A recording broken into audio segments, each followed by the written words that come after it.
నమస్తే మేడం. నిన్న municipal chairman సందర్భంగా మనకి చూసుకున్నట్టయితే బీజేపీ ప్రతి ఒక్క పార్టీ తోటి అలయన్స్ పెట్టుకోవడం జరిగింది. ముఖ్యంగా చూసుకుంటేనైతే మనకి ఎంఐఎం తోటి పెట్టుకోవడం జరిగింది. మరి ఎంఐఎం తోటి ఎప్పుడు కలవమనే బీజేపీ సడన్ గా ఎందుకు మార్చుకున్నారు అంటారు? ఈ రోజు బీజేపీ పార్టీ అంటున్నది మేము హిందువులకు మేమే ప్రతినిధి అని చెప్పుకున్నటువంటి బీజేపీ పార్టీ ఈ రోజు మీ సిద్ధాంతాలు పక్కకు పెట్టి ఒక రాజకీయ పదవుల కోసం దిగజారుడు బీజేపీకి మంచి పద్ధతి కాదు.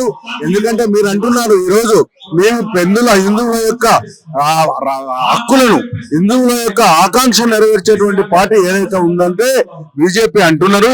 కానీ ఒక చిన్న పదవుల కోసం, ఇవాళ మున్సిపల్ చైర్మన్ల పదవి కోసము, మున్సిపల్ వైస్ చైర్మన్ల కోసము మీ సిద్ధాంతాలు పక్కకు పెడితే ఈ తెలంగాణ సమాజం గమనిస్తుంది.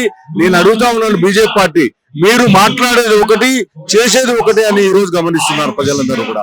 కాబట్టి మీ నాయకుడు ఎవరైతే మోడీ గారు ఈ రోజు దేశవ్యాప్తంగా ఈ రోజు భారతదేశంలో ఒక మంచి పేరు సంపాదించుకున్నటువంటి యొక్క ఆధ్వర్యంలో పార్టీ ఈ రోజు చిన్న పదవుల కోసం బీజేపీ మీ సిద్ధాంతాలు పక్కకు పెట్టడము తెలంగాణ సమాజం గమనిస్తుంది.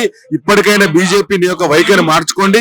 ఈ రోజు మీరు కౌన్సిల్ వైస్ చైర్మన్ గానీ, కౌన్సిలర్లు గానీ, చైర్మన్లు అయితే మీరు చేసేటువంటి ఏమి లేదు. కానీ మీ సిద్ధాంతాలు మనం పాటించాలి. బండి సంజయ్ గారు, అదేవిధంగా కిషన్ రెడ్డి గారు, అదేవిధంగా మీ యొక్క నాయకులందరూ కూడా బీజేపీ ఏదైతే అంటున్నారో ఆ విధంగా పాటించండి.